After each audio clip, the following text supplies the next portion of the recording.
Assalamualaikum warahmatullahi wabarakatuh. Bismillahirrahmanirrahim. Ila hadratin Nabiyil Mustafa Muhammad sallallahu alaihi wasallam wa ala alihi wa sahbihi ajma'in. Lahumul Fatihah.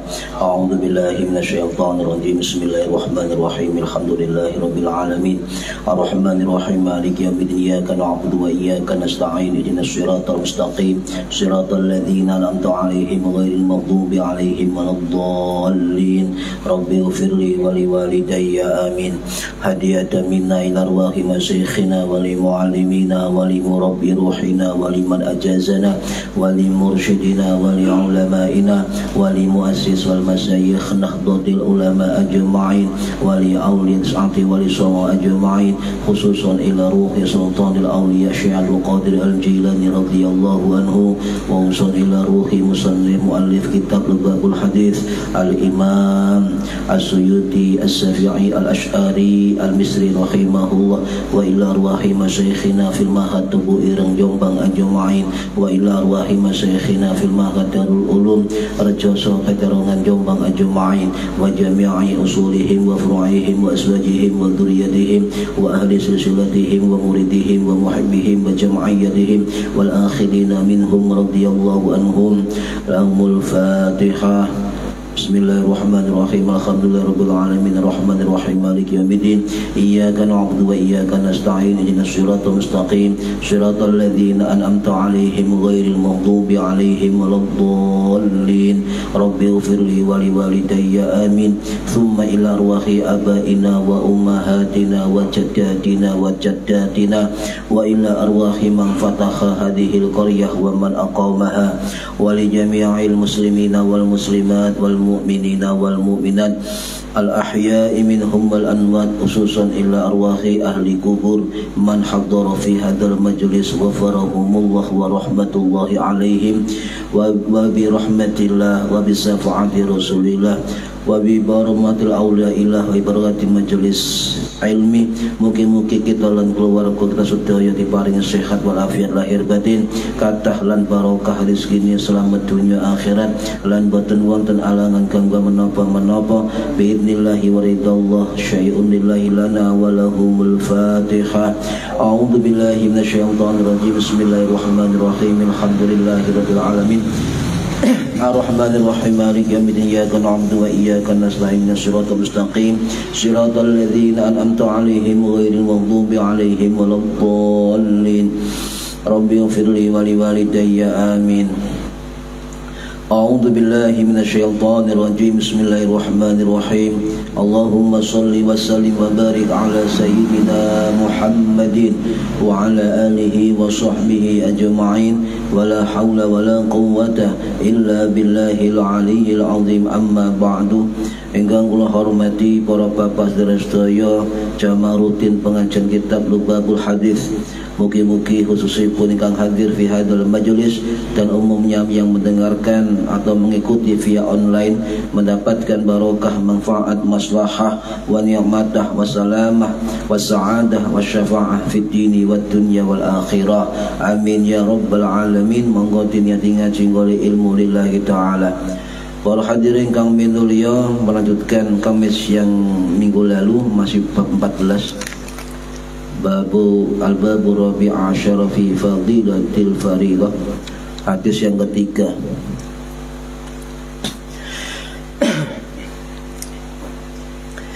Bismillahirrahmanirrahim.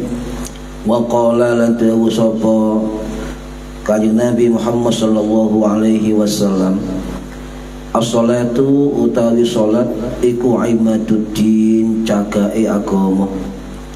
Faman mongko utawi sabane wong iku aqamaha jumenengaken ngedekaken salat faqad mongko teman-teman aqamaddin aqamah ngedekno ad-dina ing agama. Wa man lan saban lan utawi sabane wong iku tarokaha ninggalno salat faqad mongko teman-teman hadama ngerubuhno ad-dina ing agama. Para hadirin rahimakumullah, satis mawon niki duwa mangke jelasane. Soale hadis niki oleh kelompok sebelah niku didhaifkan ya. Kita jelaskan bahwa hadis ini bukan dhaif ya. Nanti ada banyak syawahid di dalam riwayat-riwayat dari para ulama hadis. Hadis niki hadis yang masyhur. Para ulama niku ikhtilaf ya. Jadi berbeda pendapat.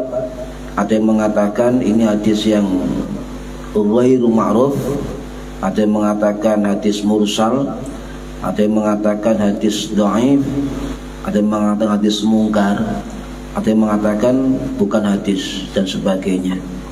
Memang dalam kitab ini tidak ada riwayat dan tidak ada sanad perawi hadisnya. Tetapi kita coba mengoncai biar kita tidak salah faham untuk bisa memahami suatu hadis. Hadis niki terus guru-guru kita dan juga ulama hadis yang lain itu ada 3 riwayat dari sahabat Kanjeng Nabi. Salah satunya adalah dari jalur sahabat Umar bin Khattab radhiyallahu an yang wafat tahun 644 Masehi di Baqi Madinah. Wonten jalur riwayat Mu'adz bin Jabal radhiyallahu an yang wafat tahun 639 Masehi di Yordan. Juga wonten jalur riwayat Ikrimah dan sebagainya.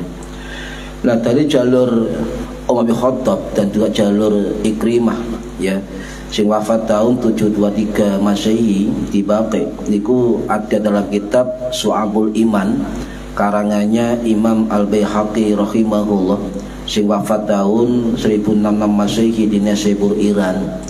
Juga ada dalam kitab Imam Al-Hakim, kitab Al-Mustadrak Al-Sahihain, juga wonten dalam kitab-kitab yang lain. Salah satunya itu juga jalur riwayat dari Imam Abu Nuaim Al-Fadl bin Daqin yang wafat tahun 870 Masehi dalam usia 102 tahun. Beliau wafat di Baghdad. Sinten sahabat Imam Abu Nuaim Al-Fadl bin Daqin atau masyhur dengan sebutan Imam Abu Nuaim. Beliau adalah salah satu guru dari Imam Bukhari rahimahullah. Jadi hadis niki bersumber juga dari jalur gurunya Imam Bukhari, juga merupakan gurunya Imam Muslim dan banyak imam yang lain murid beliau. Dan dalam kitab beliau, kitab As-Shalah, itu wonten tercantum hadis niki dari jalur Imam Habib bin Salim ya, yang wafat tahun 739 Masehi di Baghdad. Dan beliau jelas dalam kitab itu diterangkan hadis ini adalah hadis mursal, hadis yang sanadnya hanya sampai kepada sahabat Kanjeng Nabi. Bahkan beliau berani mengatakan bahwa para perawi hadis niki adalah as-siqah, dipercaya semua.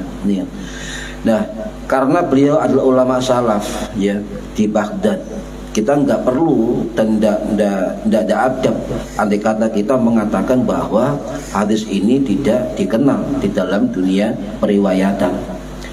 Para hadirin rahimakumullah, karena waktu itu simpang siur ya, hadis niki simpang siur Pak. Apakah statusnya dhaif ataukah hasan ataukah sahih ya. Ini simpang siur. Lah kemudian ada keterangan jelas dari Imam Ibn Hajar Al-Asqalani Asy-Syafi'i Al-Asy'ari Al-Misri rahimahullah, sing wafat tahun 1989 Masehi.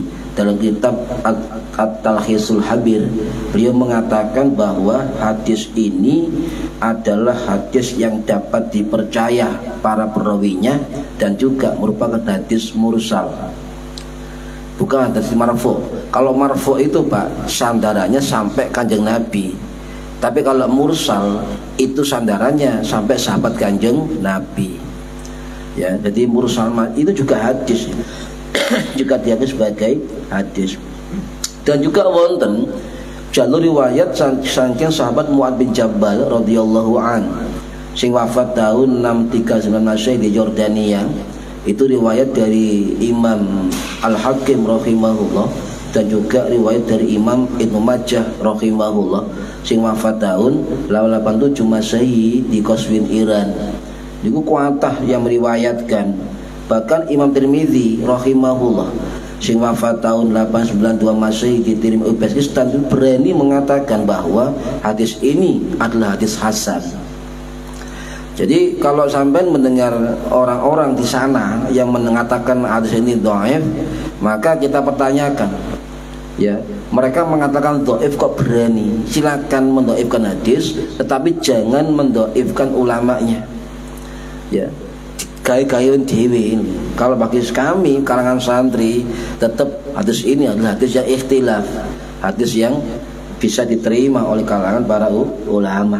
Ya. Bahkan ada juga riwayat dari Imam Ibnu Abid Dunya rahimahullah sing wafat tahun 46 Masehi di Baghdad. Itu juga salah satu guru dari Imam Bukhari rahimahullah. Jadi di sini kalau kita pelajari Pak hadis niki itu riwayat Imam Bukhari, walaupun Imam Bukhari tidak ada dalam kitab Sahih, tetapi hadis niki itu ada dalam kitab yang lain dari Imam Bukhari, kitab Al-Adabul Mufrad. Jadi ini adalah hadis yang pernah sampaikan Imam Bukhari dalam kitab yang lain, kitab Al-Adabul Mufrad. Jalur beliau itu jalur dua gurunya. Jadi saya ulangi, dua guru beliau meriwayatkan, yaitu tadi siapa? Imam Abu Nuaim Al-Fadl dan juga Imam Ibnu Abid Dunya. Ini dua guru dari Imam Bukhari. Ya. Kemudian kalau ini memang dikatakan dhaif, ya, dikatakan dhaif, oke lah, silakan, itu hak Anda untuk menilai hadis. Tetapi hadis yang dhaif itu bisa naik derajatnya menjadi hadis hasan li ghairihi itu karena sebab ada syawahid, ada penguat dari jalur hadis yang lain. Apa hadis yang lebih hasan dari hadis ini? Adalah hadis riwayat dari sahabat Mu'ad bin Jabal radhiyallahu an. Ini hadis riwayat dari Imam Tirmidzi, Imam Ibnu Majah, Imam Ahmad, Imam Abu Dawud dan sebagainya. Rasul amril Islam wa amuduhu shalah. Ini hadis Pak. Jadi pokok perkara semua itu adalah Islam. Pokok perkara adalah Islam. Kemudian cagaknya Islam adalah sholat. Saya tanya sampean, matanya isi hadis berbeda, tapi kandung maknanya sama, kan?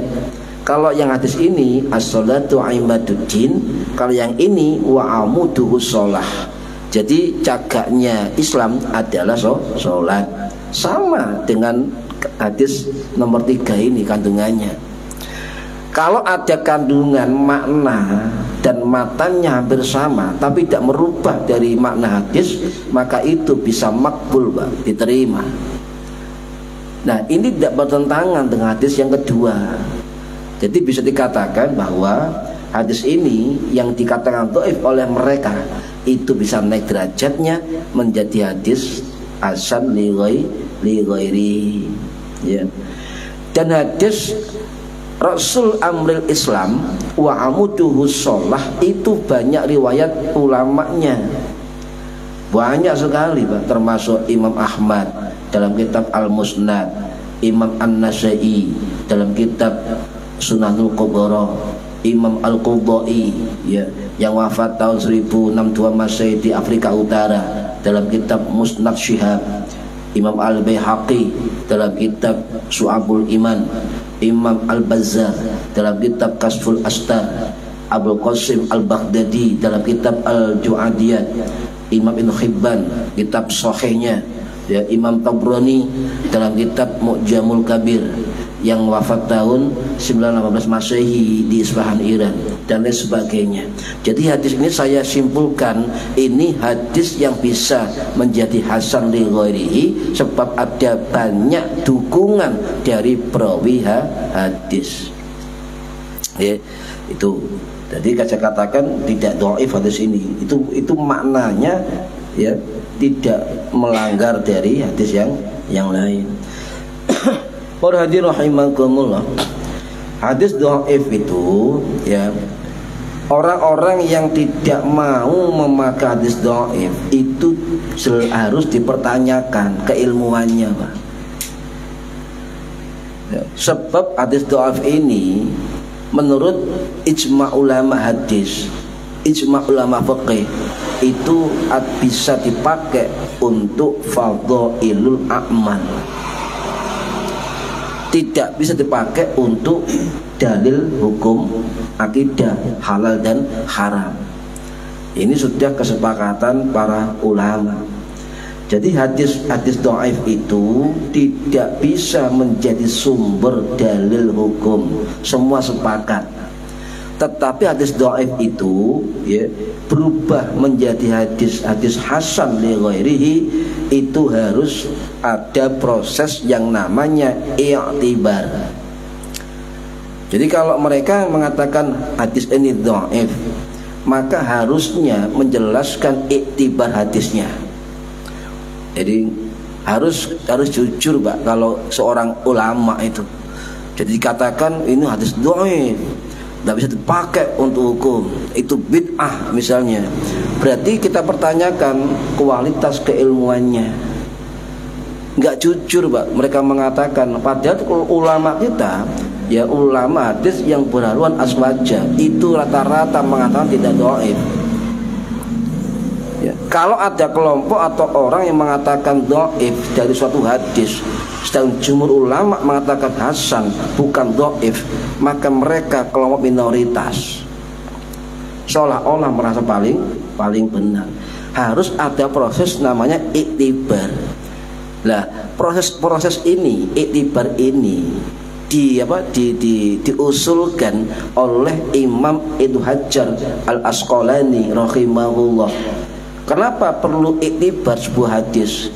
Mencari, ya, kalau misalnya ini hadis dhaif, dicari, ya, cantolannya hadis yang lain, dicari penguat-penguat hadis yang lain, ya, dicari, dipelajari tentang perawi-perawi hadisnya. Semua diteliti, dipelajari, diperiksa apakah benar hadis ini dikatakan dhaif, tidak terkait dengan hadis yang lain.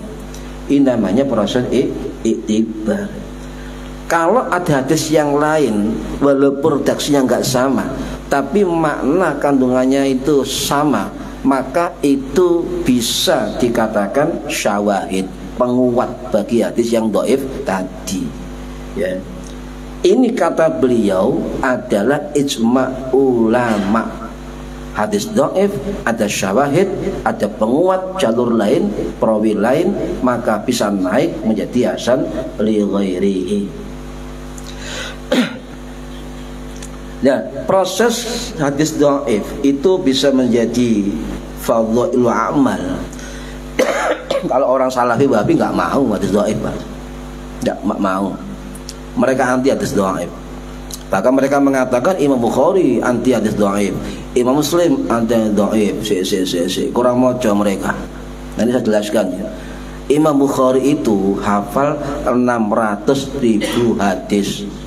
Yang diseleksi proses itibarul hadis itu masuk hanya 7.000-an hadis dalam kitab Sahih Bukhari. Pertanyaannya, 600.000 yang dihafalkan dengan sanad-sanadnya, ya, diseleksi mek 7.000 itu bisa biro, Pak? Bisa biro? 600.000 dikurangi 7.000 bisa biro? Gimana? Lah kok agak hisai. Itu tekan di saya, ayo. Tekan di saya. Ternyata Imam Bukhari itu menyusun, mengarang kitab-kitab yang lain. Salah satunya adalah kitab Al-Adabul Mufrad.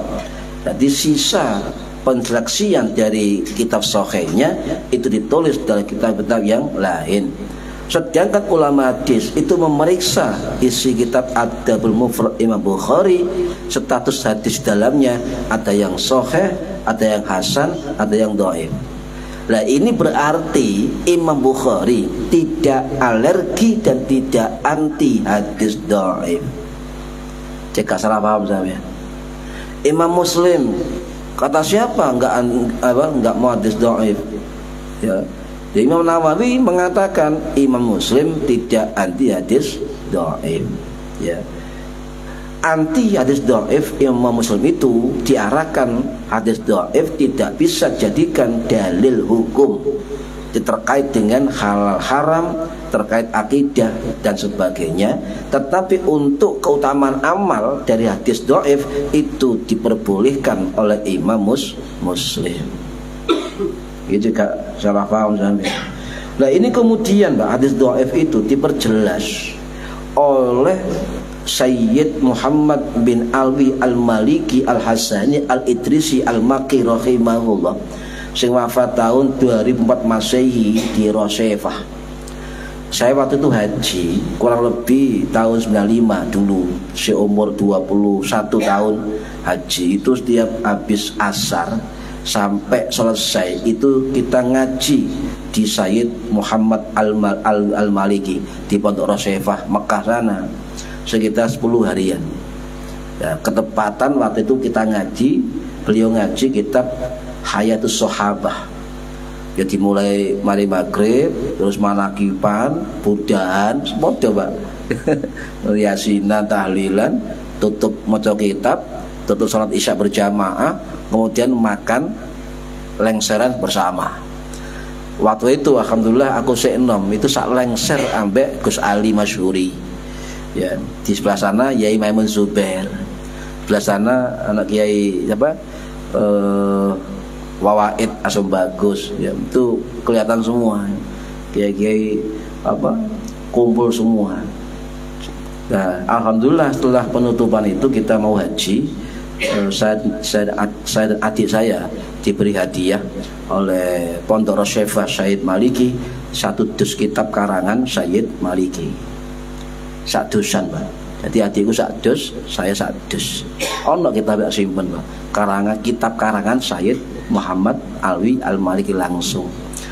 Dan disitulah saya mendengar sendiri Sayyid Maliki dawuh, siapa yang pegang kitabku maka itu ijazahku. Jadi saya punya kitab hadis ya. Itu isinya mungkin berapa ratus sholawat itu ada semua itu. Jadi alhamdulillah ono kenang-kenangan pun balik. Jadi beliau dalam kitabnya Majmu' Fatawa wa Rasail mengatakan bahwa jumhur ulama itu mengatakan bahwa hadis dhaif itu masih hadis. Tetapi hadis dhaif tidak sama dengan hadis palsu. Sedangkan kelompok sebelah itu menyamakan hadis dhaif dengan hadis palsu. Dari sini pun sudah logika keilmuannya sudah gak beraturan, Pak. Lah, kenapa hadis dhaif itu tetap hadis dan bukan hadis palsu? Karena sejak zaman ulama salaf sendiri itu mengakui hadis dhaif itu bisa dipakai untuk fadhailul a'mal. Salah satunya adalah oleh Imam Ibnu Hambal, Imam Hambali rahimahullah, sing wafat tahun 855 Masehi di Baghdad. Jadi kalau ada kelompok yang mengaku pengikut mazhab Hambali, kemudian dia anti hadis dhaif, maka dipertanyakan itu keilmuannya. Sebab Imam Hambal sendiri tidak anti hadis dhaif. Ya. Ada juga imam yang lain, Imam Ibnu Mubarak rahimahullah, sing wafat tahun 797 Masehi di Irak. Imam Al-Laqnawi, ya, Imam Sufyan Ats-Tsauri dan sebagainya itu tidak anti hadis dhaif. Ya. Ini dalam kitab beliau, kitab Fatawa wa Rasail. Para hadirin rahimakumullah. Bahkan kalau misalnya ya ada orang yang mengaku pengikut mazhab Hambali yang kemudian dia anti hadis dhaif atau tidak mau hadis dhaif, maka harus belajar lagi bagaimana Imam Hambali menjelaskan tentang hadis dhaif. Dan ini ada keterangan langsung dari Imam Hambali rahimahullah ya, yang direkam oleh ahli hadis India, Syekh Muhammad Jamaluddin Al-Qasimi rahimahullah, sing wafat tahun 1914 Masehi, dalam kitab beliau Qawaidut Tahdits. Jadi ada pernyataan Imam Hambali begini, Pak. Hadwa wa ringkas ya. Imam Hambali mengatakan ketika ditanya tentang hadis dhaif, beliau mengatakan hadis itu selama tidak bertentangan dengan kitab dan sunnah. Yang kedua, meskipun tidak diperkuat oleh Al-Quran dan hadis lainnya. Yang ketiga, jika penafsirannya tidak keluar dari ijma' ulama, maka layak bisa diterima dan diamalkan meskipun hadis dhaif. Dan beliau mengatakan bagaimana mungkin ya hadis dhaif dianggap lebih rendah dari qiyas. Nah, ini pernyataan Imam Hambali. Berarti dari sini jelas dikatakan bahwa Imam Hambali tidak anti hadis dhaif. Ya. Paham betul nggih? Harus jarai, Pak. Ya. Kemudian salah satu guru dari Imam Syafi'i rahimahullah, Imam Waqi' ya, Imam Waqi' bin Jarrah, dalam kitab beliau, kitab saya lupa, beliau wafat tahun 812 Masehi di Kufah, Irak. Beliau mengatakan ya tentang hadis dhaif ya, tidak pantas seseorang buru-buru mengatakan itu hadis dhaif. Loh, begitu, Pak. Guru besarnya Imam Syafi'i ya, tidak pantas seorang ulama buru-buru memberikan status hadis dhaif. Jangan buru-buru, kata beliau. Sebab apa? Ya, sebab apa? Hadis yang ia dengar, ia dapati, ia temukan, ya, misalnya, ya, itu atau hadis yang belum didengar, barangkali itu hadis yang belum didengar oleh orang itu, dan beliau mengatakan bahwa hadis Nabi itu lebih banyak yang dia tidak ketahui. Karena kalau ada hadis yang misalnya orang nggak mau iktibar, nggak mau memeriksa hadis, nggak mau meneliti hadis, pokoknya buka Syekh Albani dhaif ya. Ono hadis ini nggak mau diperiksa takhrij hadisnya, nggak mau diperiksa sanad perawinya, takdil hadisnya, ngomong situ hadis dhaif. Nah, ribuan ulama hadis yang kemudian dijustifikasi satu ulama sama medindi, Pak. Ulama ribuan ya, hati-hati tentang hadis dhaif, hati-hati mereka. Ada satu ulama yang gampang mendhaifkan hadis, sampai mau saya bundi. Saya ki enak, Pak. Buka Google ya. Ono pesawat ciduk mbiyen hadis iku lak melaku antar negara. Ibnu Hibban rahimahullah dari Afghanistan mengumpulkan ribuan hadis itu melewati 12 negara. Melaku, Pak. Nyolek ono nang Jawa ke wit-witan, nang kono golek witan. Numpak unta. Saiki sekarang juga tek uang yang ngakoni. Ya. Kemudian para hadirin rahimakumullah, ya. Wonten malih ulama salaf nih. Imam Ibnu Syihab Az-Zuhri rahimahullah sing wafat tahun 740 Masehi di Aleppo Suriah. Ya. Beliau salah satu guru dari Khalifah Umar bin Abdul Aziz rahimahullah sing wafat tahun 720 Masehi di Suriah. Lho kok noman matine murid memang beliau jadi khalifah mek 2 tahun terus mati.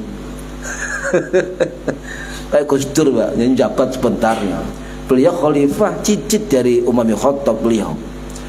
Imam Syekh Az-Zuhri ini dipanggil sebagai penasihat kerajaan, kemudian dikasih proyek. Proyek apa? Proyek kodifikasi hadis. Jadi dikasih proyek sampai kumpulno hadis-hadis di tanah Arab. Ya, mulai Irak, Iran, Damaskus, ya. Kemudian Yaman, Mekah, Madinah dikumpulno, dikodifikasi menjadi sebuah buku hadis, Pak. Pertama kali itu. Ya. Misalnya nggak ada gerakan proyek seperti itu, mungkin masih berjajaran ada di situ kan. Ini Indonesia. Nah, beliau itu mengatakan begini. Ya. Nah, siapa Ibnu Syihab itu? Imam Ibnu Syihab Az-Zuhri, ya, itu guru dari Imam Maliki. Beliau guru dari Imam Sufyan bin Uyainah. Ya. Beliau guru dari Imam Al-Laisi bin Sa'ad. Sinten Imam Sufyan bin Uyainah adalah salah satu guru dari Imam Syafi'i. Lo nyambung kabeh, Pak. Guru murid ya, nyambung kabeh. Nah, beliau mengatakan ya, bahwa seseorang itu ketika bertanya kepada Imam Syihab Az-Zuhri takon, wahai Imam, ono hadis ngeten. Jelaskan apa ini hadis. Kemudian Imam Az-Zuhri bertanya balik, apa kamu pernah mendengar semua hadis Kanjeng Nabi? Tidak. Apakah kamu pernah mendengar 2/3 hadis Nabi? Tidak. Apakah kamu mendengar setengah jumlah hadis Nabi? Tidak. Nah, kemudian beliau mengatakan, kalau sampai hanya tahu satu hadis tetapi tidak pernah menyelami ribuan hadis, maka anggap saja hadis yang sampai dengar ini adalah hadis sampai sampaikan ini adalah hadis yang belum sampai dengar. Jadi dia nggak mau dikatakan palsu, sebab hadis itu harus dihormati walaupun doang. Ya, itu Imam Ibnu Syihab yang luar biasa, gurunya Imam Malik. Imam Malik pun membuat kita Al-Muwatta itu atas izin dari beliau. Lah kok dikatakan oleh kelompok sebelah sebagai ulama yang bodoh, gak luar gak berketan ini hati-hati, Pak. Maka sekarang ini kita krisis kalangan ulama yang ahli hadis, krisis sekali ya. Dulu kita punya namanya Profesor Dr. Kiai Haji Ali Mustafa Yaqub MA rahimahullah, sing wafat tahun 2016 ya, masai di Tangerang Selatan. Niku termasuk guru dari Buya Ar-Raji Hasyim.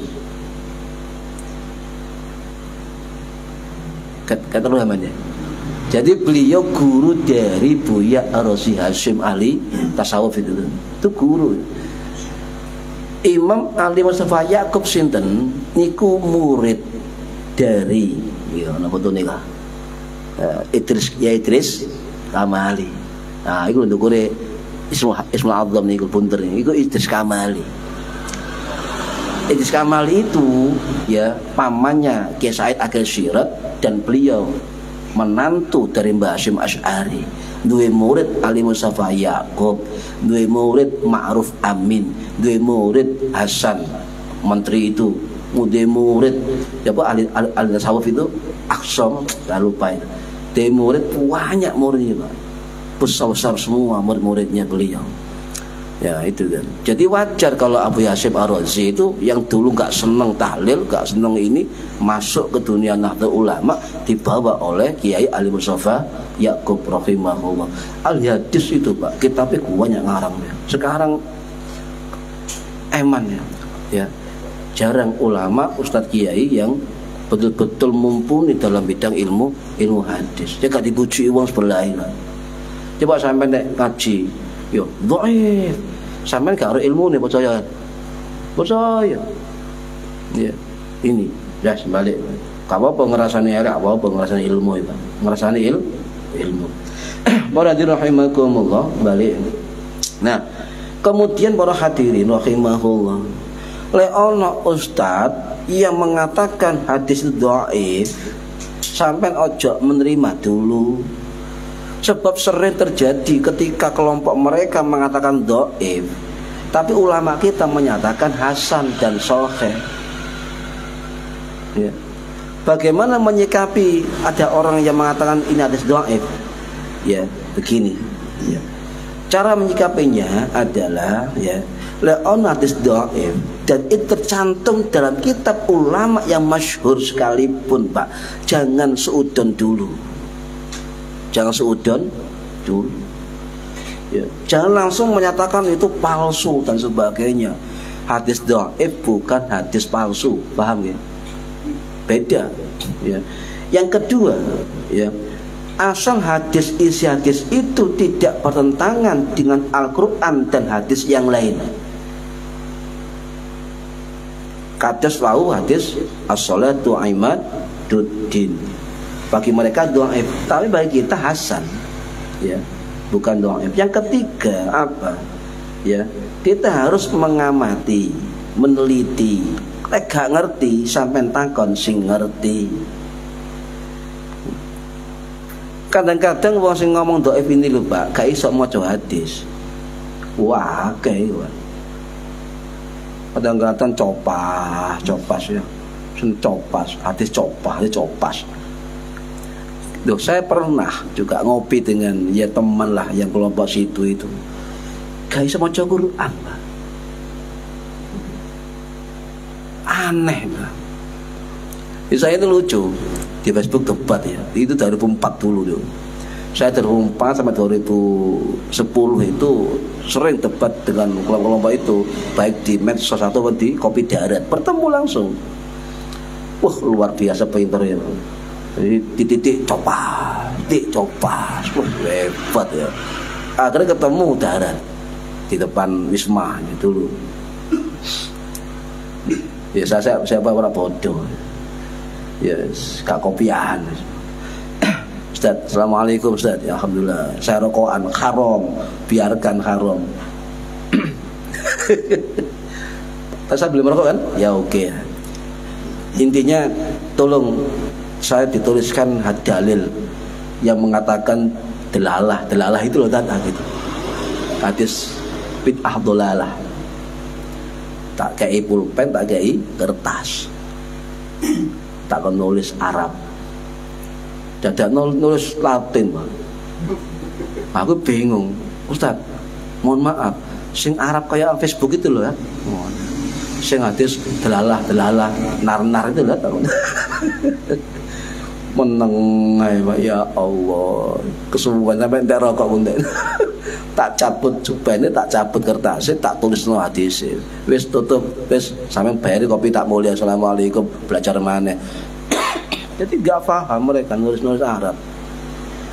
Ya, ada lagi ketika debat di Facebook juga bawa kitab Jami' Shaghir.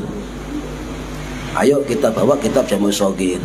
Ya janjian juga di daerah veteran juga ini.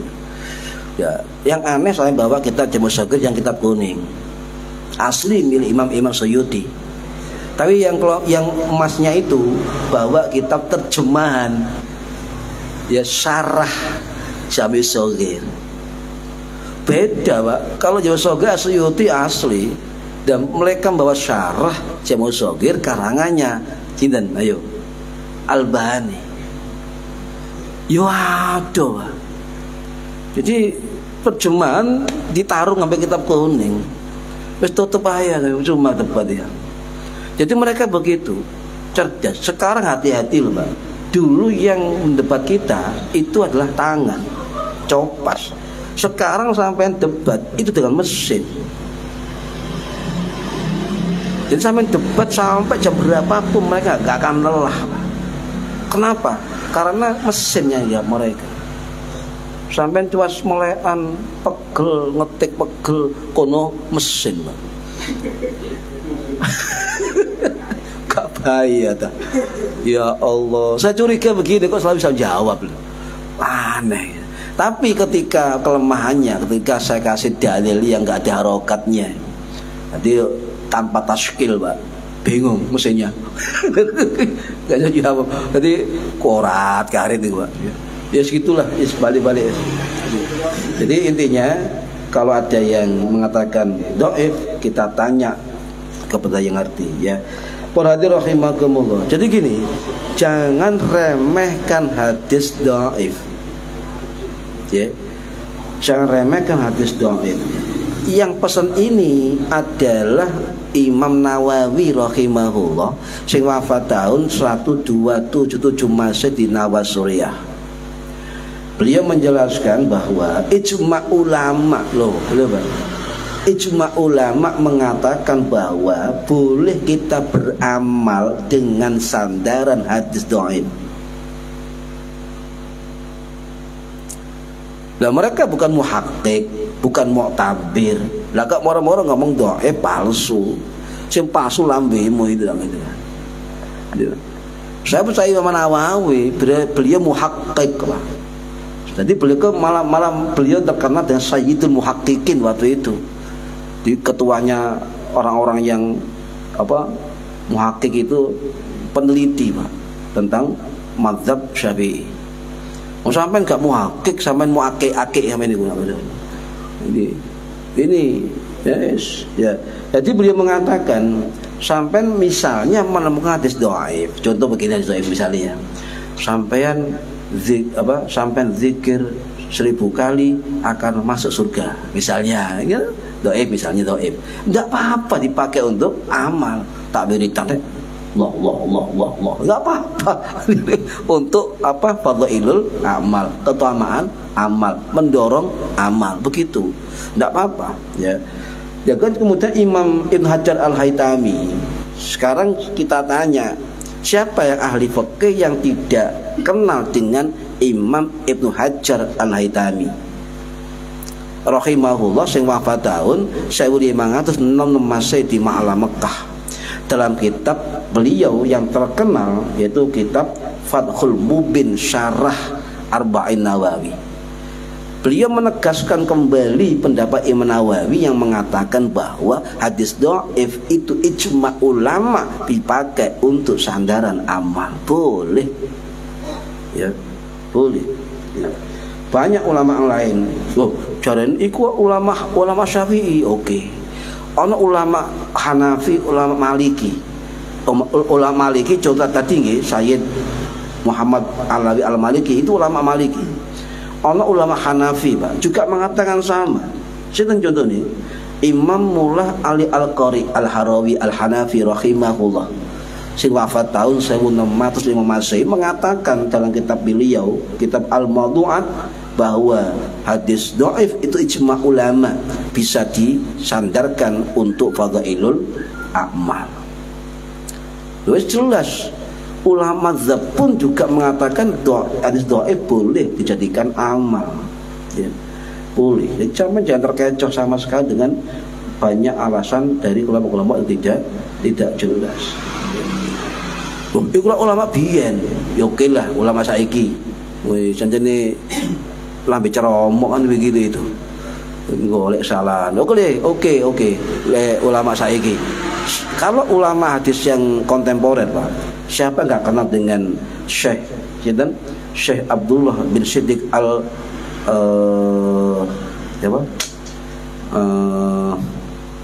Al-Gun sebuah murid kalian.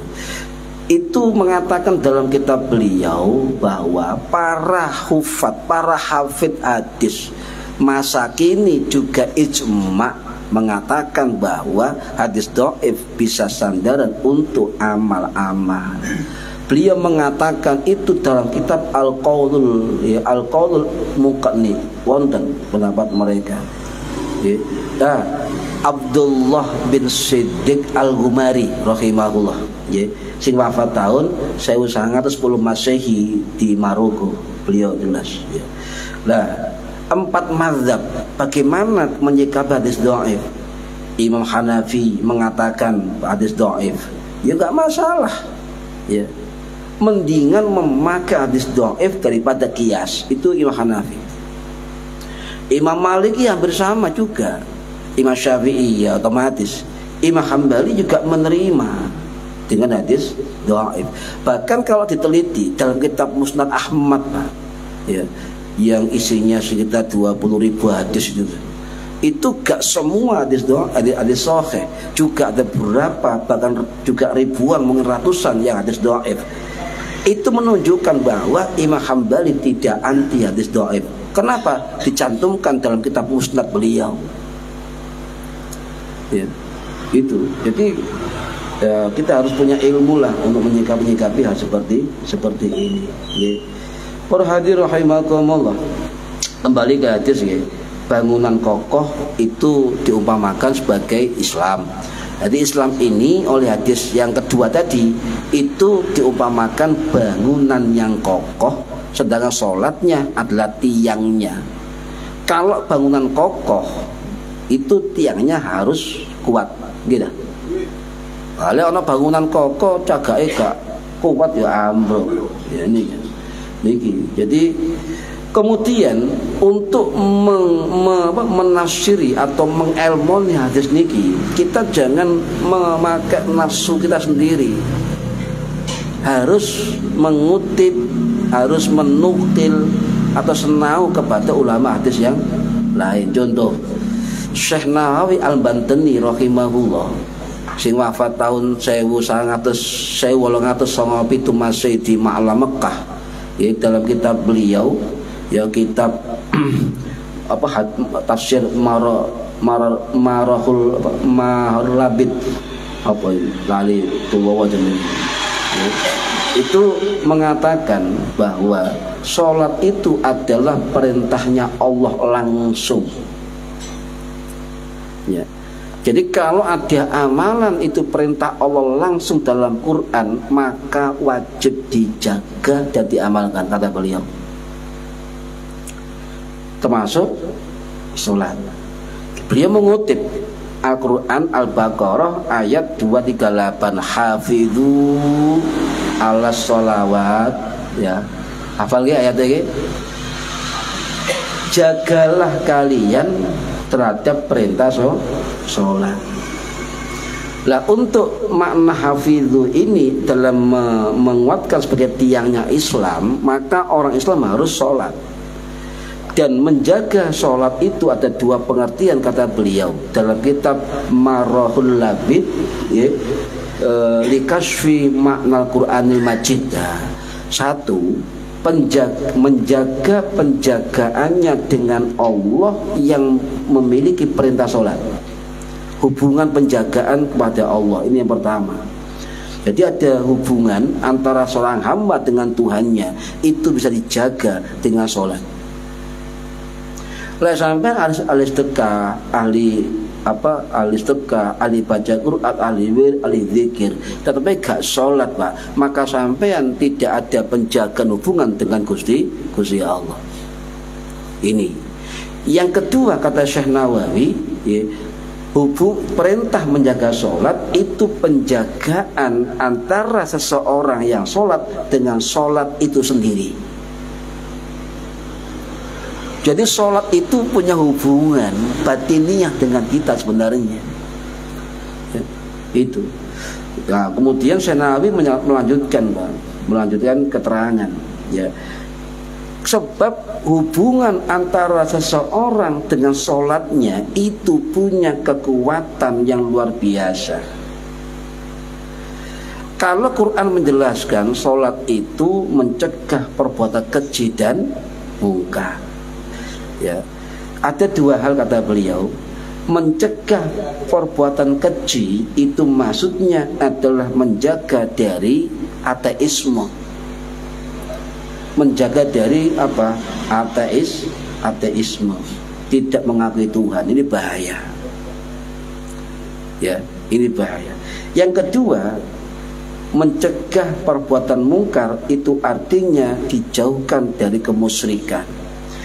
Jadilah sampeyan orang-orang yang orang berorientasi tauhid, Pak, itu tidak boleh, itu harus melakukan sholat.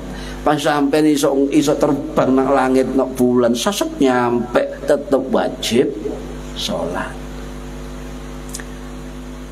Sampean sinten sih? Wali oke. Ya apa jadi Padepokan Ki Terbang Langit. Wah, Ki Sundu Langit misalnya. Terus gak sholat. Ayo, Kanjeng Nabi pangkatnya dos pundi? Sayyidul Anbiya wal Mursalin. Sik sholat, Pak. Lah sampeyan manut sinten gak sholat niku ngoten. Manut sinten. Ini bahadirin rahimakumullah. Bahkan Syekh Nawawi berpesan sungguh-sungguh pada umat Islam, jagalah sholat, jagalah sholat. Meskipun sholat sampai terakhir loh, tetap sholat maksudnya itu loh. Jangan tinggalkan sholat, ya. Tetap sholat walaupun di terakhir gak apa-apa. Kemudian beliau mengatakan, mengingatkan, sholat itu adalah amal yang pertama dihisab baik di kuburan atau di akhirat. Ya. Awwala ma yuhasabu bihil abdu yaumal qiyamah min amalihi sholah. Jadi menjadi hisab pertama di akhirat sholat nih kita. Oleh hisab pertama nggak lolos, yo amal lainnya gak lolos, Pak. Oh, udah remah dia. Sampai misal ujian, Pak. Ujian pertama gak lulus, apa bisa ke berikutnya? Gak bisa. Ya. Kobong dia. Itu pertama dihisab, ya. Nah, kemudian beliau mengatakan, ya, sholat itu harus tetap dijaga apapun kondisinya. Sebatas manakah orang wajib sholat? Kan itu pertanyaannya. Ulama Syafi'i mengatakan orang yang tetap wajib sholat itu ukurannya adalah akalnya masih fungsi. Itu batasan. Masih sampean lumpuh tangannya, kakinya, tapi utek sampean iso mikir, berarti sampean tetap wajib sholat. Mbek tangane, isyarat tangane, gerakan motoi, ambek hatinya tetap wajib sholat. Selama iki sih ono, Pak. Utek ini. Makanya wong gendeng gak wajib sholat. Soalnya gak duwe akal. Ya. Niku. Nah, kemudian ada lagi Imam Al-Muhasibi namanya, ulama salaf ya, sing wafat tahun 857 masih di Baghdad ya. Itu membuat sebuah syair, Pak, yang mengandung makna luar biasa. Apa? Wa qum bair yadayhi fi sholatika jumlatan. Oleh dioncei maknanya ya agak bingung juga, tapi intinya begini. Dirikanlah sholat ya di hadapan Allah dengan seluruhnya, jumlatan, dengan seluruhnya. Apa maksudnya? Beliau mengatakan wa iqamatus sholati maknaha ada'uha kamilatul arkani wa syurutidz dhahirati wal batinati. Salat dengan sempurna jumlatan keseluruhan adalah salat sampai paham maknanya. Paham tak, Pak? Nggih. Sampai paham syarat-syaratnya, sampai paham rukun-rukunnya, baik batin maupun zahir sholat harus diilmoni. Ini kata beliau iqamatus sholat, mendirikan sholat ya. Nah, tanpa itu nggak bisa. Makanya guru kita itu ngeten, lek sampean sak derenge sholat nggih, ayo maca Rabbi ja'alni muqimas shalah wa min dzurriyyati Rabbana wa taqabbal du'a, dibaca sadurunge salat. Sampeyan kan kadang-kadang kan ngrungokno imam qul a'udzu birabbin nas malikin nas nggih. Iya. Turun salat lho qul a'udzu birabbin nas malikin nas lainas ngoten. Sampeyan ngamalno nggih. Lah tak takoni saking pundi sampean? Saking pundi, Pak? Itu saking ijazah Imam Ghazali rahimahullah. Ya, jadi anak wong maca qul a'udzu birabbin nas satring salat itu dari Imam Ghazali. Terakhir ya, ojo meremehkan salat niki perintah Gusti Allah. Nggih. Makanya sampean golek bojo sing durung kawin. Golek wong wedok sing ahli salat. Oh, ini perintah Gusti Allah ya. Wa'mur ahlaka bis sholati wastabir 'alaiha. Perintahkan keluargamu sholat dan bersabar atasnya. Perintah ya. Ini perintah. Oleh ayu nomor loro. Sementing ahli sholat. Ayu gampang, lepono salon, ya. Mari ya nggak dibote pak. Kena sontek panu. ini gampang. Nah ini pak. Jadi kita harus, bahkan Gusti Allah mengatakan jelas ya, la nas'aluka rizqan nahnu narzuquka. Ya, artinya ayo sholat, perintahkan keluargamu sholat. Ya, kami tidak apa namanya ojo kuat rezeki intinya ya.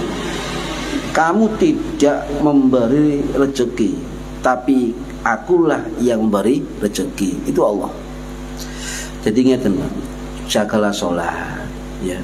Jadi ya, insya Allah rezeki akan dijamin oleh Gusti Allah. Makanya ada ulama mengatakan lek uripmu korat garit ya, maka periksalah sholatmu apakah korat garit atau tidak ya. Ini jadi ada hubungan dengan rezeki ya. Ya ini nah, kemudian salah satu amal yang disuruh sabar adalah amalan sholat. Sabar ya, ini jadi kembali ya, bahwa sholat itu membawa perubahan, mencegah dari keji dan mungkar, karena ada penjagaan dari Allah dan penjagaan dari sholat itu sendiri. Nggih, itu yang dapat saya sampaikan. Ini seadis jam lebih. Mugi-mugi manfaat di dini wa dunya wal akhirah. Al-Fatihah.